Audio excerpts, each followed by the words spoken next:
Hi, everybody. Welcome. We're going to give a couple of minutes before we start.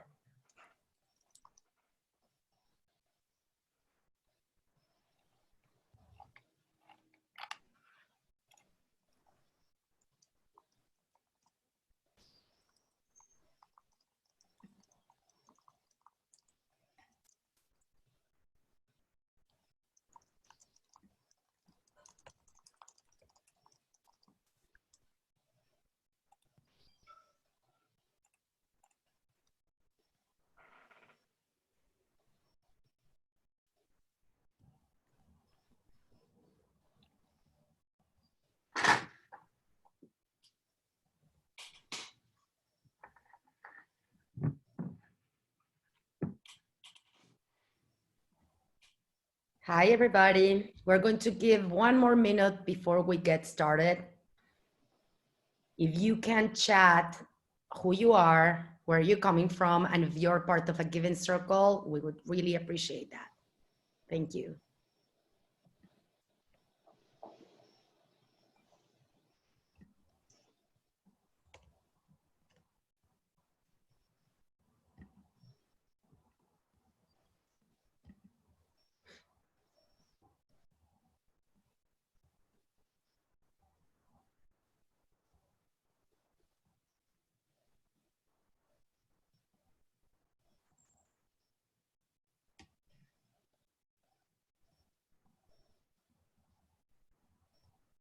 Great. Keep coming. Those names, different cities.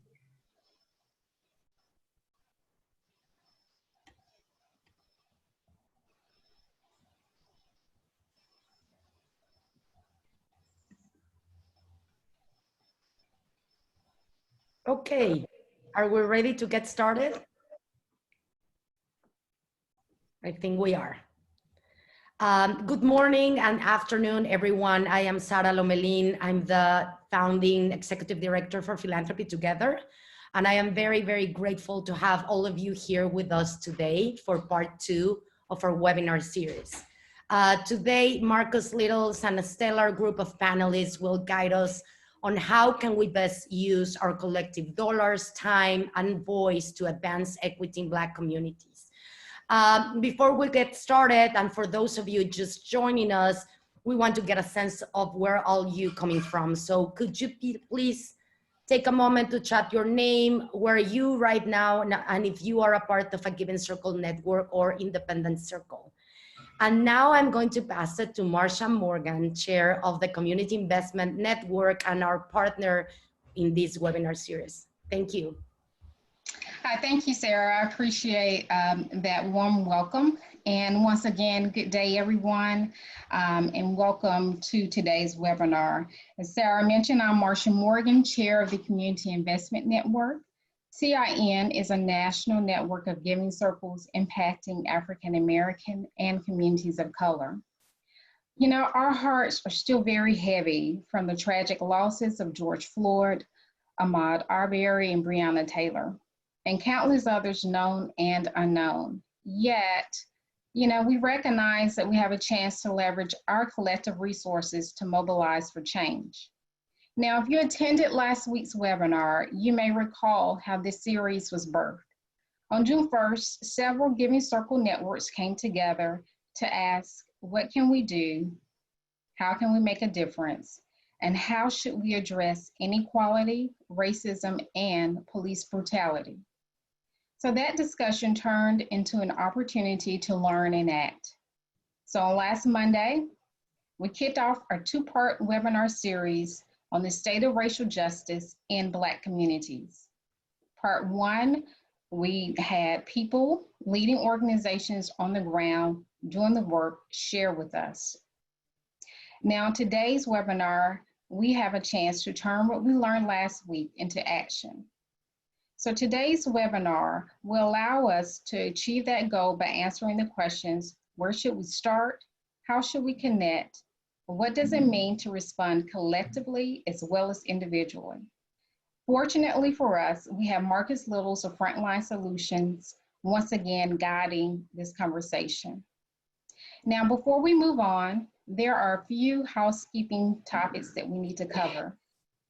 Please know that today's webinar is being recorded and that you will have an opportunity after today's event to receive the link, and we want you to revisit this conversation and share it with your colleagues. We are also asking that all attendees make sure you are muted. Now, we understand that you should currently be muted, but just in case something has happened, we want to minimize background noise. So please mute your media device. We also want to welcome your comments and questions during the entire discussion. So if someone says something you like, or maybe it's something you did not know, use the chat feature to share it with others. If you think of a question at any point, just type it in the Q&A box, and we will address those questions during the Q&A session at the end. Lastly, please remember, there is not a one-size-fits-all approach that we are taking or proposing. Consequently, please listen with an open mind to identify what you can do to address inequality with your resources. Now, I have the pleasure of introducing Marcus Littles. He's the founder and senior partner of Frontline Solutions, a Black-led consulting firm driven by the core values of equity and inclusion.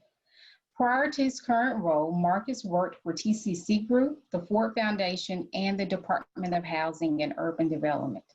He has been recognized for his racial equity and social justice work and is a sought-after thought partner, visionary, and organizational strategist. Not only is Marcus a native of Mobile, Alabama, a graduate of Auburn University, he's also a longtime friend of the Community Investment Network. Now I will turn it over to Marcus Littles. Thanks so much, Marsha. And it's great to be with everyone in community, with everyone again. Similar to last week, really, before we jump in, and it never goes without saying, I always quote a colleague of mine, Melissa DeShields, who pushes us before we get together, before we do anything at Frontline. We think about, relationship over issue or task. What does it mean to connect into how we're in relationship with each other before we jump into all the work we have to do, in part because there's always work to do at home or in our professions or wherever. And so really wanted to start the time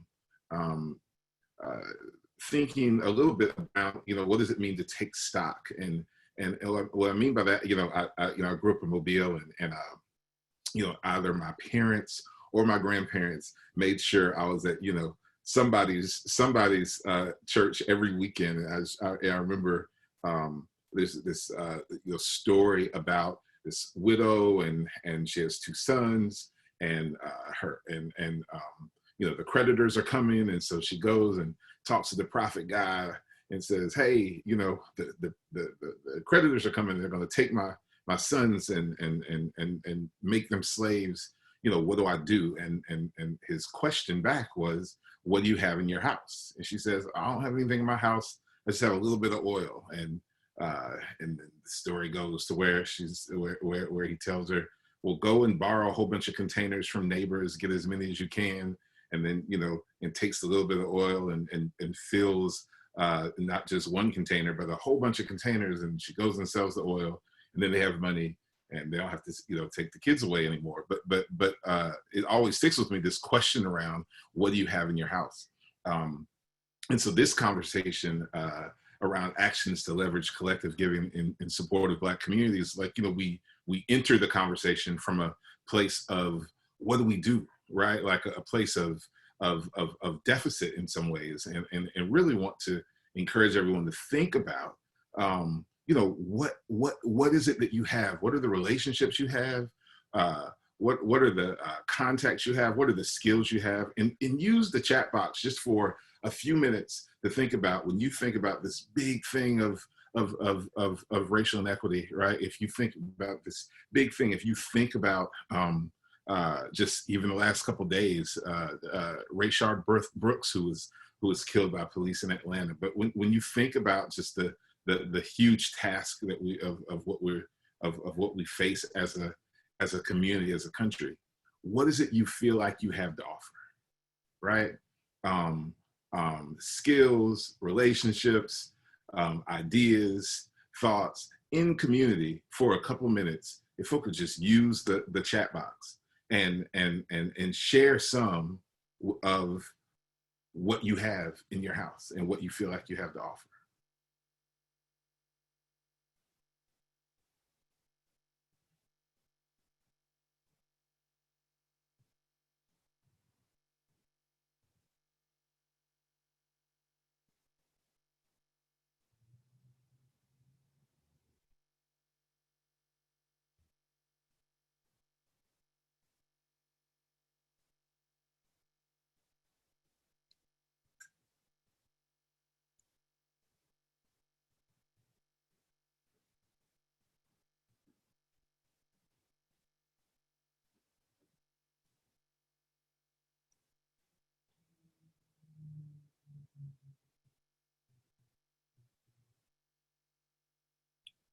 I'd encourage everyone to take a look at the chat box, because this is in and of itself community philanthropy, right? And community giving. I think part of the premise is that we bring what we have, not what we don't have, as part of a collective, and so trying to solve and address challenges that feel intractable by ourselves really means we're going about it wrong. And so that's why this group is great, because so many of you have tapped into and are a part of the tradition and traditions of community philanthropy and community giving. And so I felt like it made sense to start the day and to start this hour taking stock of what we have, as opposed to seeing a big boulder in front of us and feeling like that's too big for us. And so you can continue to add things, and I think that's helpful, but that's just how we thought it made sense to start the day. Actions, the focus on this today, this webinar today, are actions to leverage collective giving in support of Black communities. A couple things. We are focusing on Black communities, not because it's the only community to focus on, but really being specific, and that racial justice is not possible without confronting anti-Blackness. And so examples of police violence have been, and these public examples of police violence have been overwhelmingly against Black women and men and gender non-conforming folk. And so we are talking most specifically around Black communities, not to be exclusive, but to be specific and to be present to this very public moment. And so, we really want to focus on kind of three things.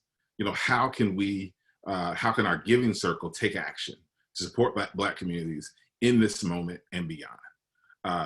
And so, the subtext is to act, right? We really need to act collectively, and there's three ways we're looking at acting: to learn, to invest, and to influence.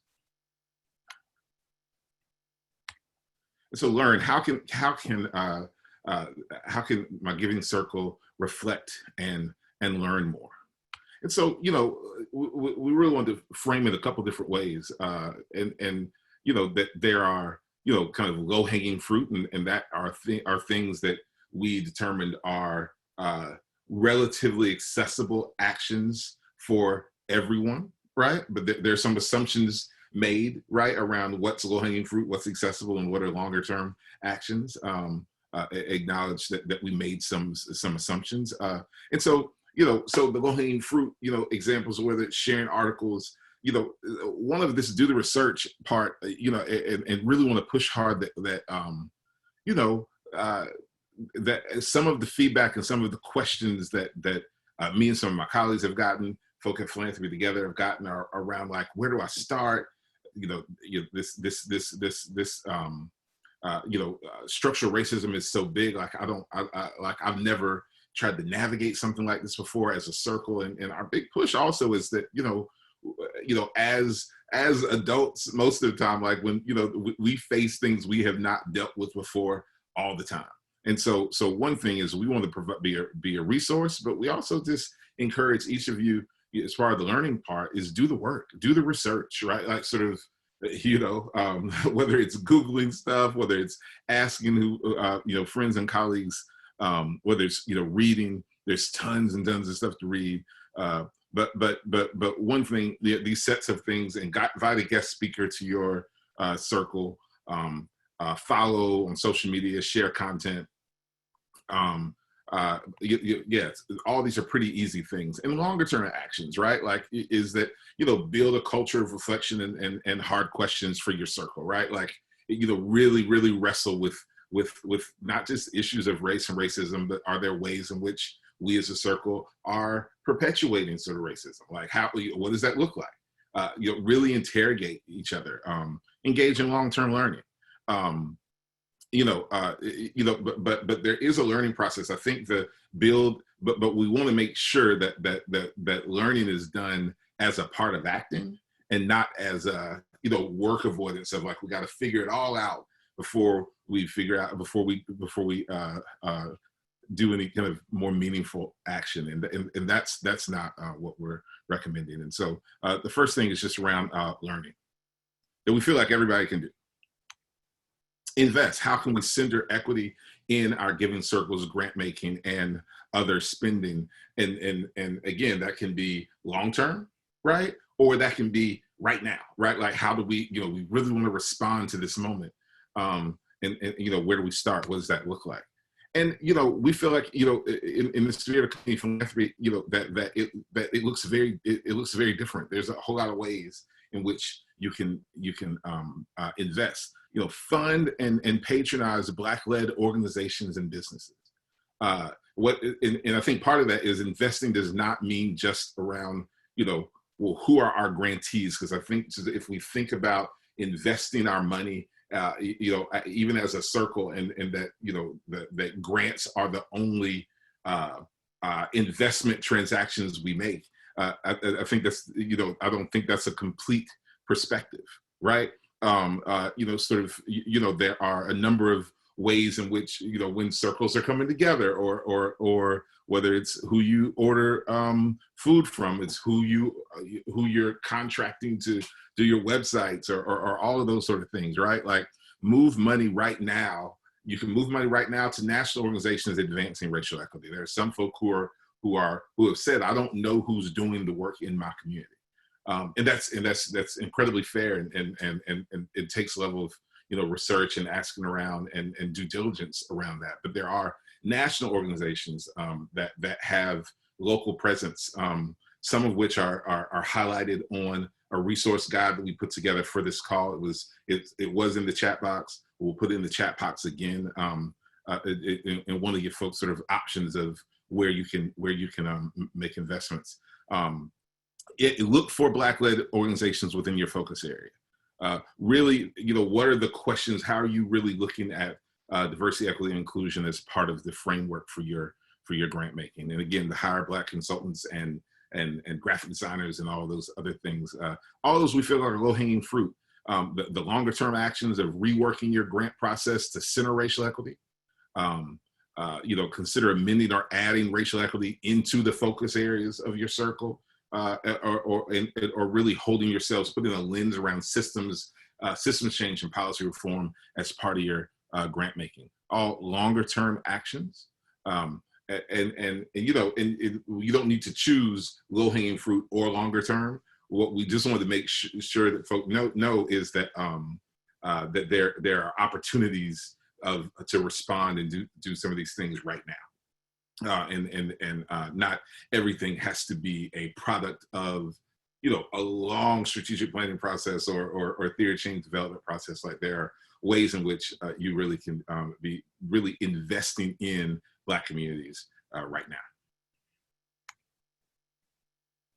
And then, you know, influence. You know, how can you use or how else can we use our collective voice as influencers? And you know, and I think that it's, you know, it is usually the case not always the case, that we never see ourselves as influential as we are, right? And to really step back to see, what are ways we use our influence? Like, who is in your sphere, professionally, personally, civically, in your neighborhood, in your family, right? Like, you know what I mean? Like that. I think there's a way in which we have, I'm speaking very generally, that we are often, many of us have been raised to not have, conversations around race and politics or whatever at, you're not supposed to do that at work or at the dinner table, et cetera. Not everyone, but some.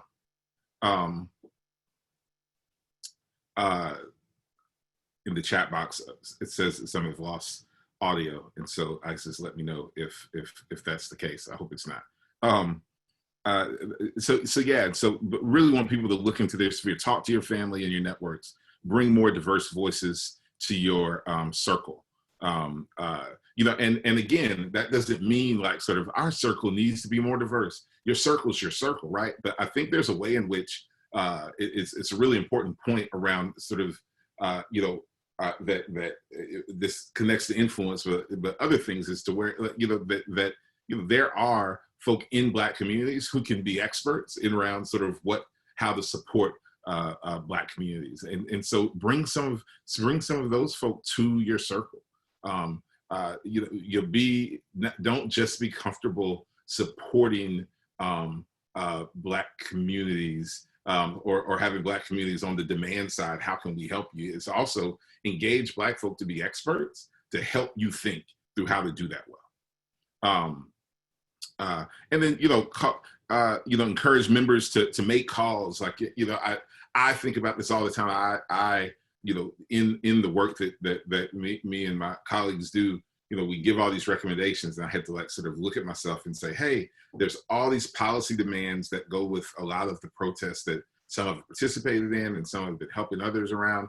And so many times they say, call your legislator, call your city council person. And over the last several weeks, I recognized that, like, I think when I look back, it had been a year and a half or two since I actually, did what organizers on the ground instructed me to do, right? Around, calling your legislator, because in my head, I determined that wasn't going to be enough, or that wasn't going to make a difference. But there is something about listening to the people who are doing the work and listening to the people who are on the front lines. And if they are saying, hey, we need people to flood this city councilman with calls, then flood the city councilman with calls. Like, don't try to be, I said, like, I had to tell myself not to try to be so smart or evolved to determine what's going to make a difference. There's people who every day, that's their work to figure out what's making a difference. And so low-hanging fruit, use your influence.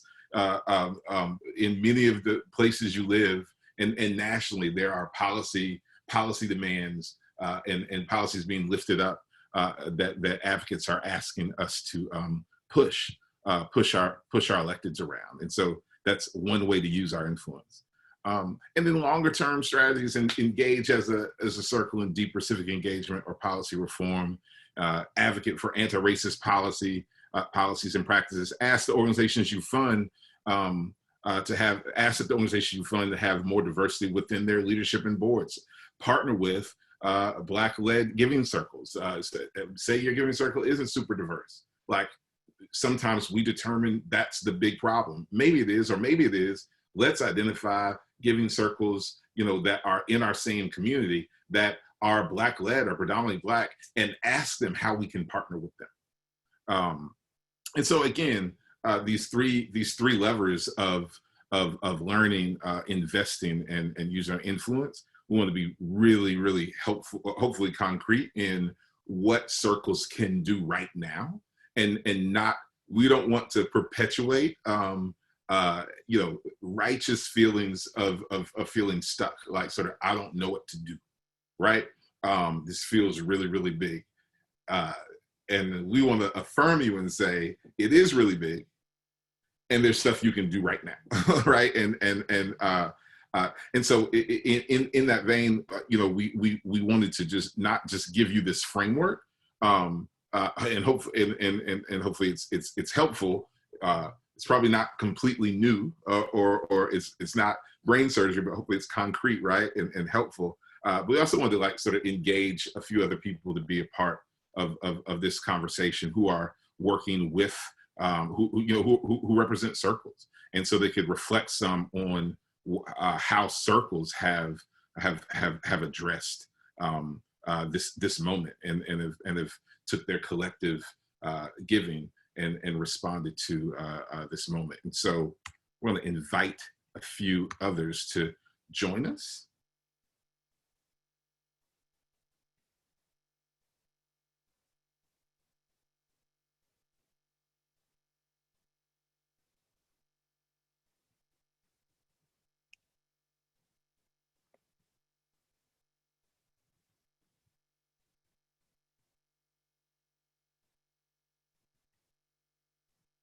Our Philanthropy Together team, let me know when we're there.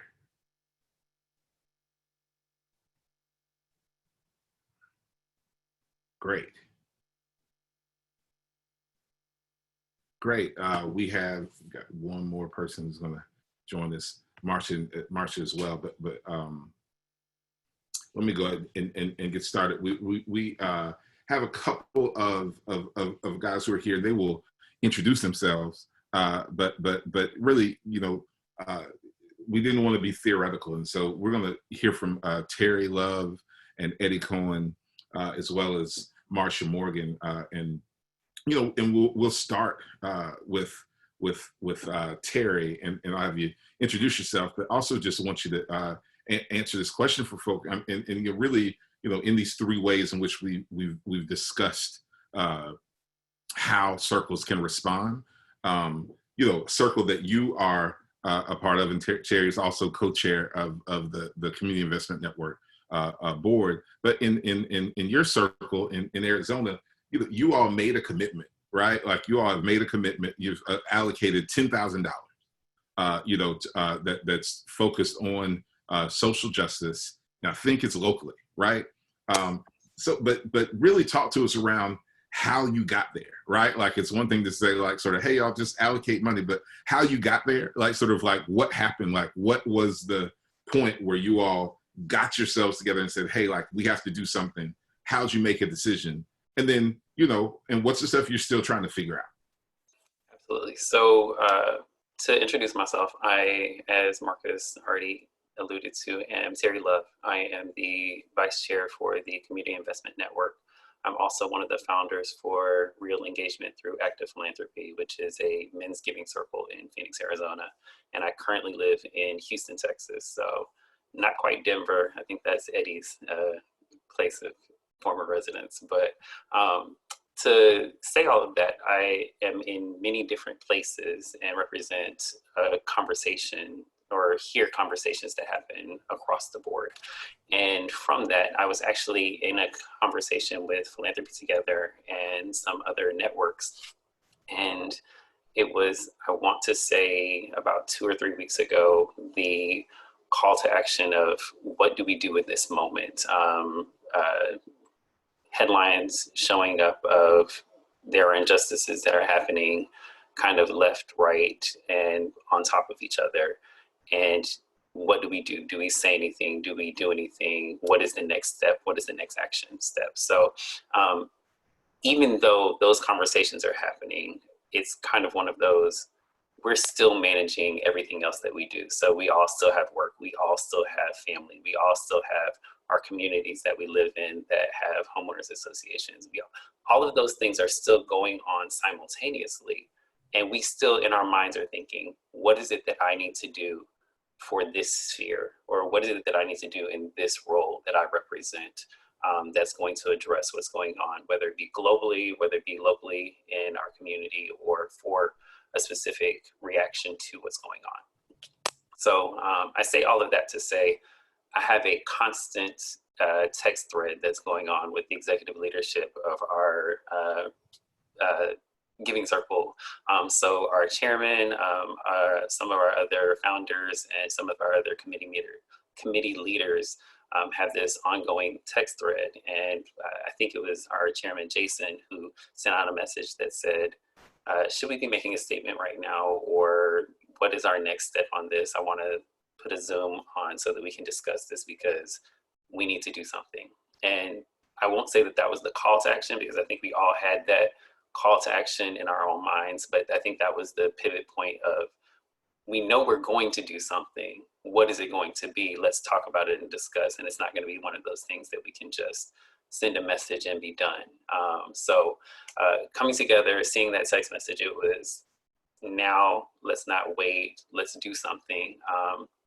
That came up with the first of a couple of Zoom or phone calls that came to the idea of, we've always been on the let's respond because we know we have to respond, but we also are philanthropists and we think, what can we do that can prevent this from happening? So the strategy behind our giving circle is, we're looking at what are the actions that we can take that are not only responsive, but proactive against doing things in the future, or preventing things in the future, or can help create a better life or lifestyle for the community that we live in. I say we live in, but that the group represents. So their decision to say, throughout this year, we've earmarked a set number that we wanted to give in grants for the year. Earlier this year, we gave $10,000 in response to COVID-19. That was a partnership grant. So we ended up making an impact of $40,000 in the greater Phoenix area, because we wanted to leverage that gift in response to the needs that were arising from COVID-19.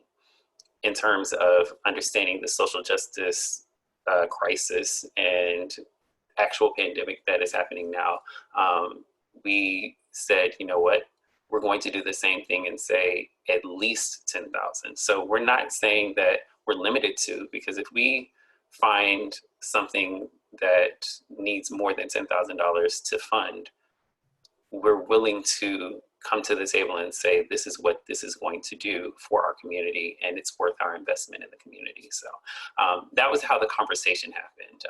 To point out what is happening, we've had the strategy session to say, well, what is it that we want to focus on? We've said, we understand that activists and people that are protesting have needs that are not being met. There is legal funds or legal costs that are happening for people that are protesting, that are being arrested. Is that something that we need to fund? Is it that we need to fund vehicles or ways in which people can get to and respond to and understand voting and the importance of it? That's another aspect that we're looking at trying to fund or considering funding. And then also, what is it that we can do to get behind social justice policy change? Is it anything that we can do as a group that can fuel, fund, or get behind an organization that's doing work around social justice reformation? So the kindergarten to prison pipeline, is there anything that we can do to do work in that space? So those are the areas that we've come around and said, these are areas that we can identify, that we know that we can find someone doing work in these areas. And these are the areas that we are considering funding. So right now, that 10,000 hasn't been dispersed. It hasn't been said, but we have said that this is how we're going to show up. And this is the areas that we want to see change in, or these are the areas that we want to identify a change in. And it's really important, and it's really helpful. And I hope folk understand the chronology to where, you don't have to, you can make a commitment before you can make a commitment, right, to address sort of racial inequities and advance racial justice without knowing how you're going to do it, right? And so just, we've just gotten a lot of questions and inquiries around sort of, what do we do?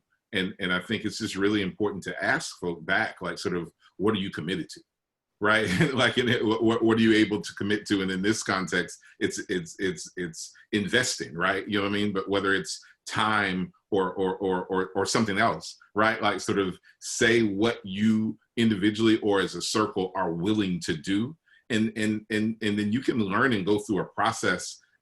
Some will be short processes, some will be long processes. But regardless, the fact that you all made a commitment, and then build a strategy, as opposed to, well, let's build a strategy, figure out the right thing, and then determine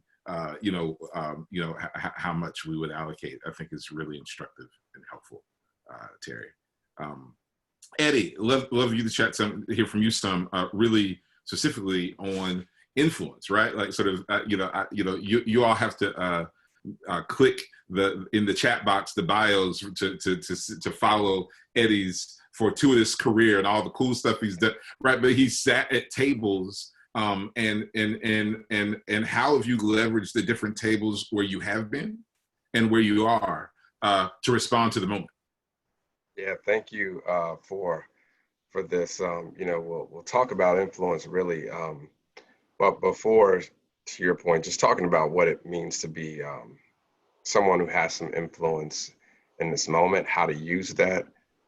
Was something I'm doing at the Urban League that I really learned from my time with the circle around time, talent, treasure, and testimony, and then things that we can do personally.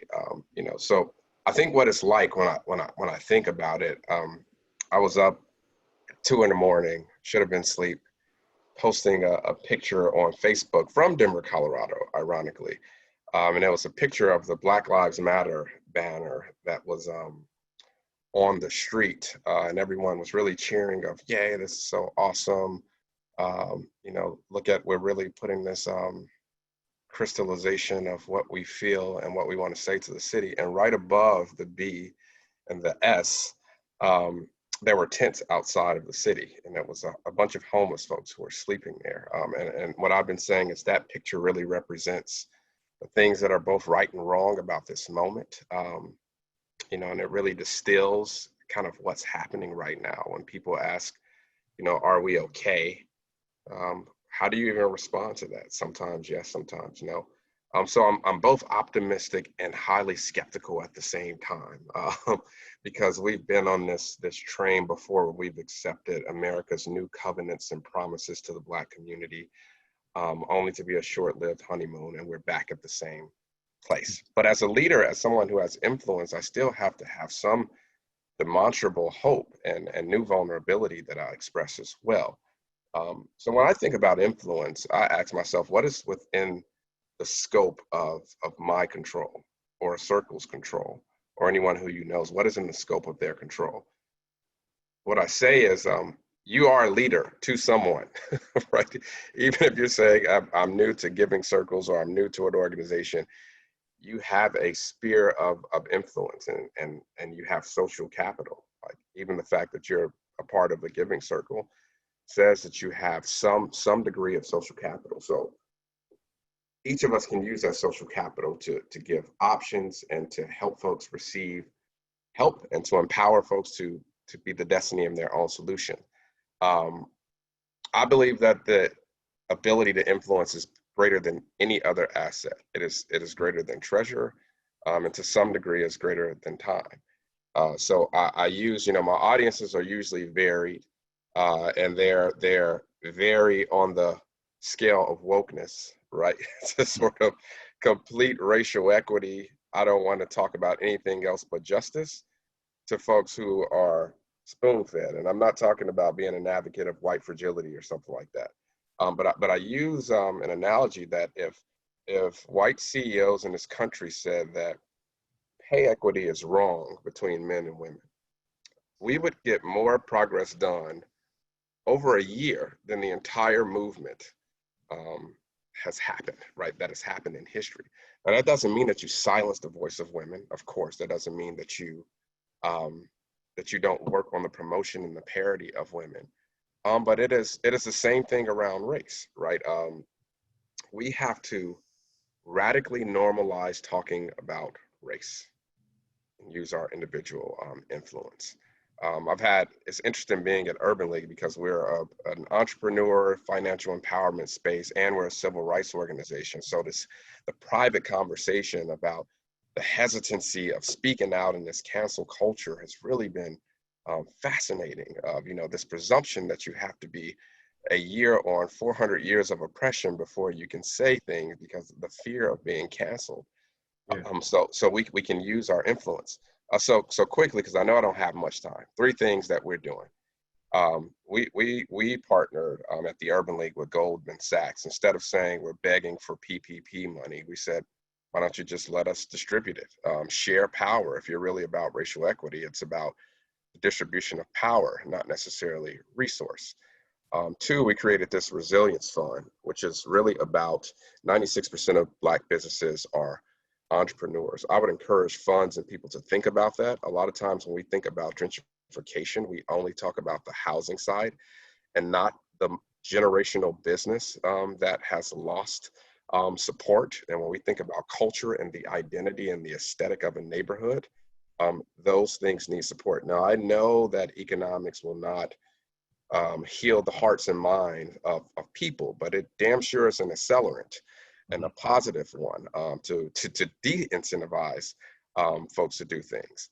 And then really what I learned from my time with the Circle is we have another fund that is called Urban Advocates, and it's all about disrupting the nonprofit industrial complex. It is about the essence of what circles do. Of what if we just provided TA support and we let communities build on their own assets to really build their neighborhoods. And so we've gotten, in this moment, we've got surprisingly a lot of traction. We got $1 million from the city to seed the fund. We've had a Black philanthropist to say, I'm in to create a social justice center because I think we know when we feel the heaviness of this brokenness right now.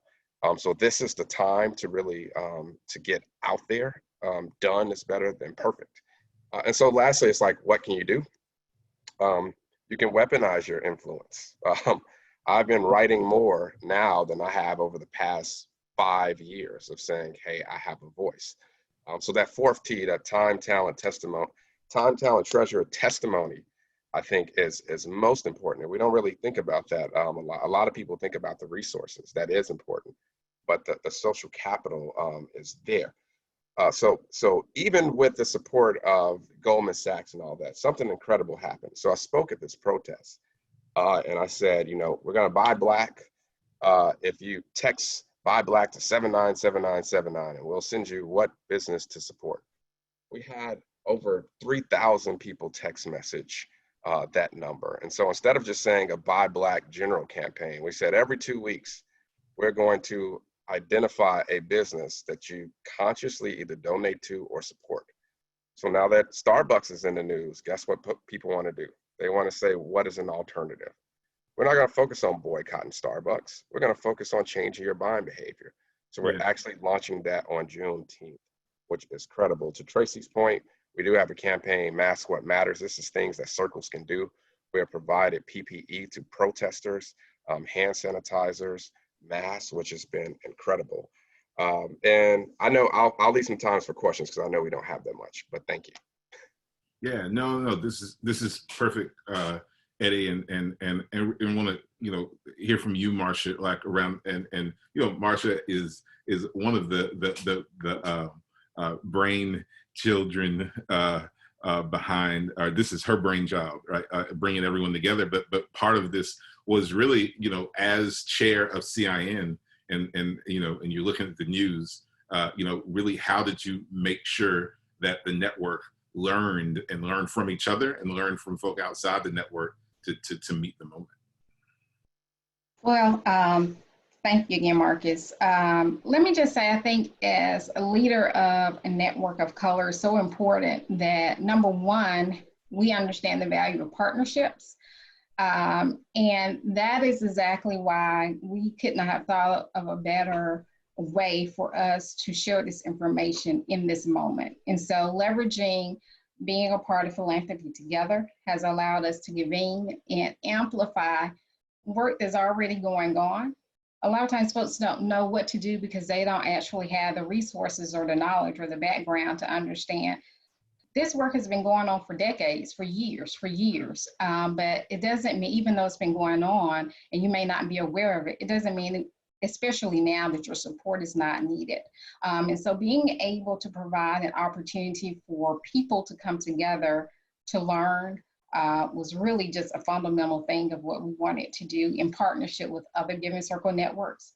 And then we also wanted to provide some practical steps and tools and techniques that can be done and incorporated. You know, we're not going to be able to solve this today. Unfortunately, something that's been going on for 400 years. However, there are baby steps. There is a role for everyone to play. And so having the opportunity to do the webinar series was very important for us, because we not only wanted to learn, we not only want to provide an opportunity for people to learn, but we also wanted to provide an opportunity for people to act. So I encourage people to partner with Black-led giving circles in their communities, Black-led organizations in their community, in order to do that learning and that growth and that development. In addition to that, also think of what you need to do for your own network. It was not only important for us to partner with others, but we also wanted to check in with our network members to see how they're feeling in this moment. How's your mental health? How is your spiritual and emotional health in this moment? And so we've launched Fertile Fridays for our network members in an attempt just to convene and provide a safe space for communication and collaboration, just a safe space to be empowered. And so that our members know that we love them, we care about them, and we are here to support them in this moment. And I think it's also important to realize that you can leverage whatever resources you have. We've seen where some of our members have created and shared, just like we have as a network, solidarity statements. And embedded within those solidarity statements are often resources and actions that people can take. And so if you look inside the resource documents, you'll see what CoThink in Asheville, North Carolina is doing. Yeah. You'll also see what I Be Black Girl Gives in Nebraska is doing. And so those are some tangible examples of things that are, as we mentioned earlier, low-hanging fruit, things that can be done by networks in order to move things forward. It may seem like it's a small thing, but really it's a huge thing. Yeah, and one thing we can do is, and correct me if I'm wrong, but you know that the document that folk have a link to, like we're adding things to, we'll continue to add things to it, right? Like I mean, if we find out about something like it right, there's not we don't want imagination to be a barrier to giving, right? And to acting in the urgency of the moment. But it's also really important that like that you know, we keep focusing on, and I want to make sure it's in the right context, like sort of Black-led institutions or Black-led organizations or Black-led grantees. And that's really because since we're talking about Black communities, we're saying follow Black people, right? Around, like sort of like they will lead you well, just in the same way that if you're talking about sort of how to impact women and girls, let's ask women and girls and not feel like it, you know, queer folk or young people ask young people, right? Like, and so like that is, you know, both a theme because it's also a principle, I think that we're trying to, that everyone has really been trying to lift up. I'm trying to make sure we get to some of the questions that folk have lifted up. There are a couple of questions that were about issues, right? Like sort of around issues, one around gun control and other things. And I think we really are going to try to focus this call, not because we're running from issues, but we want to talk about how folk can give and how folk can respond, right? We're not trying to influence folk around how to think, right, about specific issues, right? You know what I mean? Even though this crew probably has a whole lot to say around a whole lot of things, but we'll try to keep that. Some folk asked a question around partnerships and utilizing the Rotary clubs across the U.S. and to support Giving Circle Ideas and a club in Washington, D.C. So, you know, how can they expand engaging, like, you know, Rotary clubs to other parts of the U.S.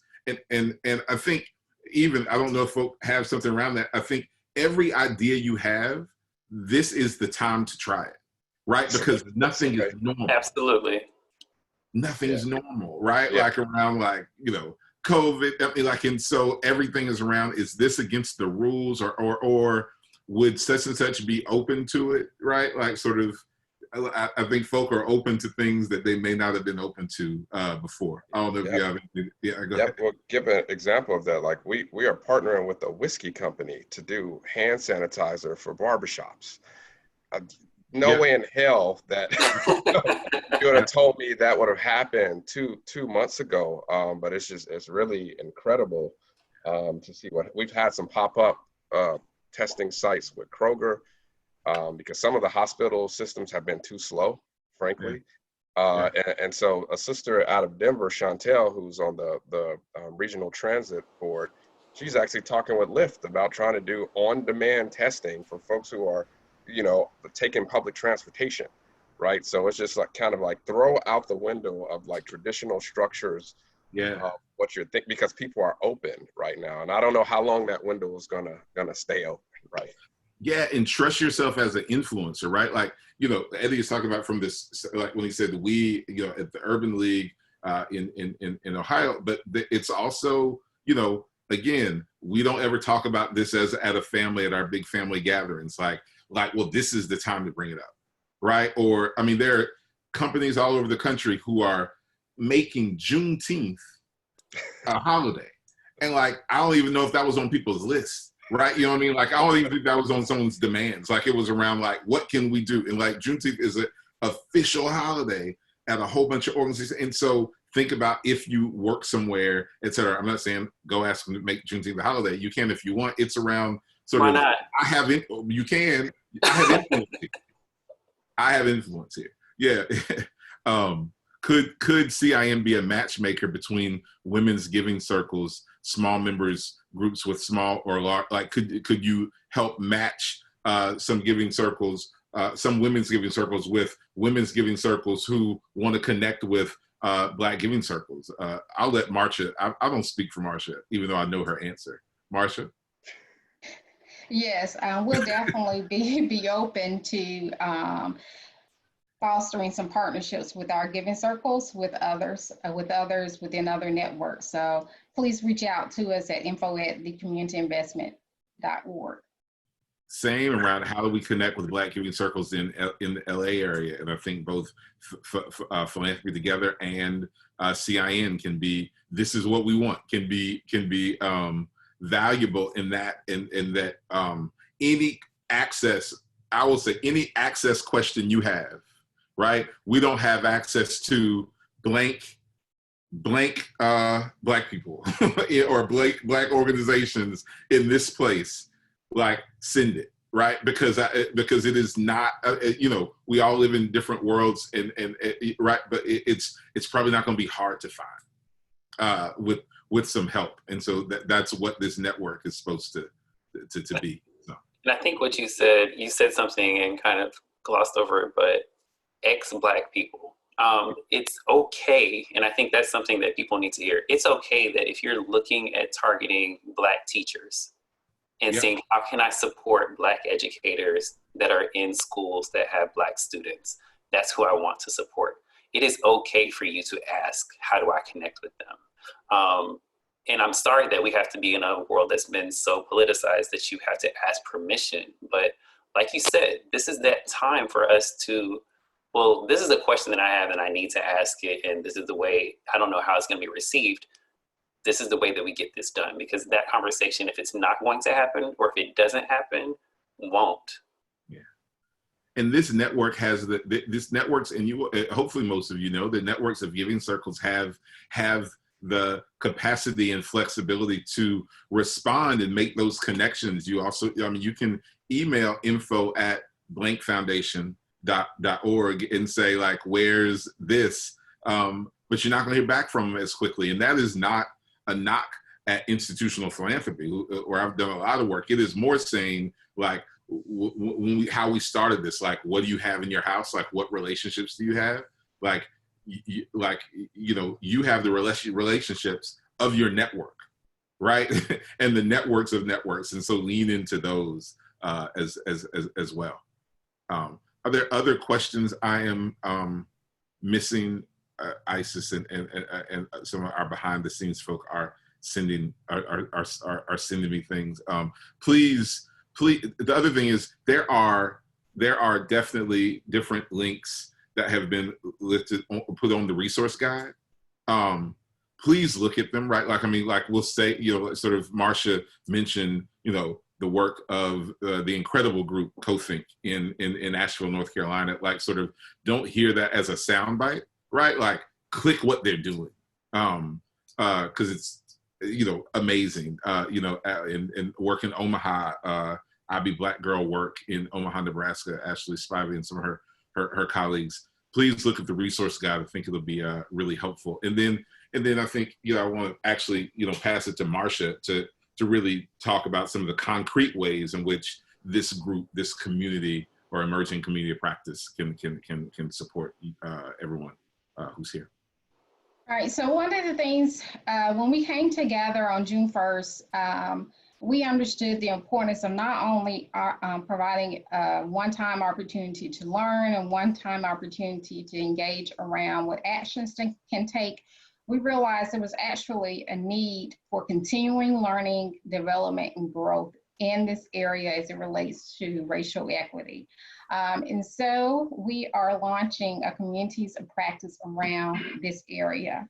We want our network members to understand and to know that we are establishing an online community that will be a safe space that will provide tools, guidelines, assessments, learning opportunities through webinars, as well as just an opportunity just to go to dig deeper through coaching and facilitation and development. And so stay tuned for more information related to that. If you think you're interested, hey, put it in the chat box. We'd love to know. But when you receive a follow-up email from us today, you'll have an opportunity to learn more and to register for this opportunity that is designed for giving circles and collective giving groups.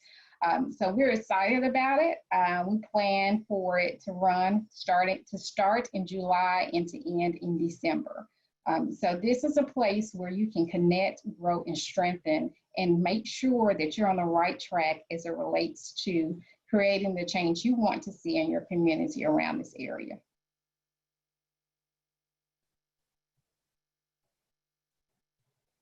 So with that, I am going to turn it over to Sarah with Philanthropy Together to close us out.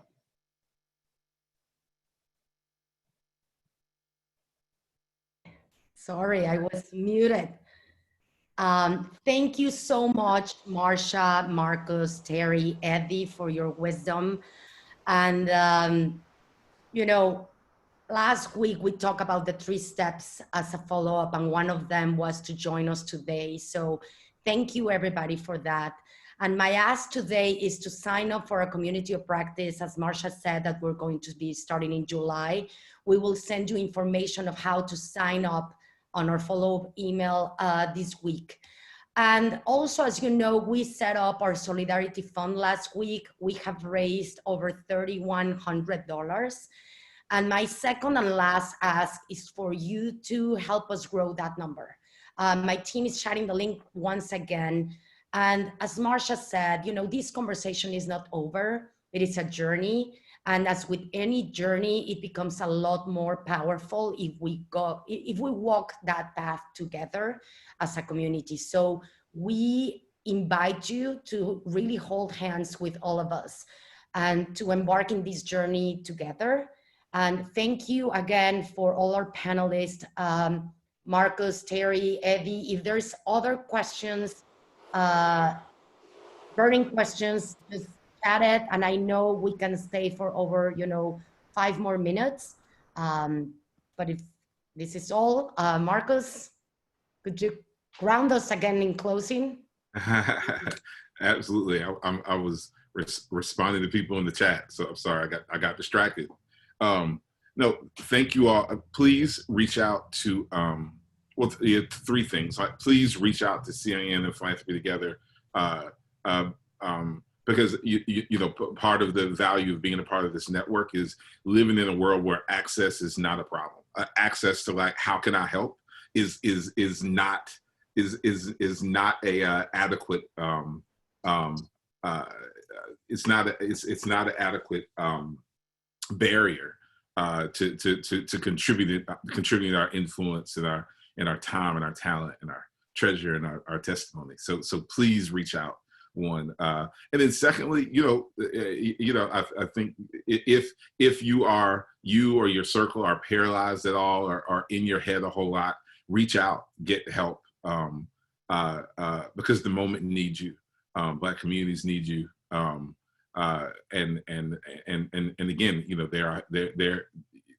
there are specific to right now, there are folk who have, there are Black men and Black women who have been killed by police since we last got together last week, right? The story continues to be written, and so we really need everyone to find their role in this. And then lastly, just use each other as a resource. Reference all the resource documents. There really is really amazing organizations. Some folk who are interested in the work in Minnesota. There's stuff in Minnesota there. There's national organizations. There's all sorts. So really appreciate it. Thanks for being a community. We appreciate it. And if there are pressing questions, you can let us know through this. And otherwise, we will hopefully see you in one of the spaces that Philanthropy Together will provide. Thank you, Marcus. Thanks, everybody. Much. Thanks, everybody. Bye, Terry. Bye.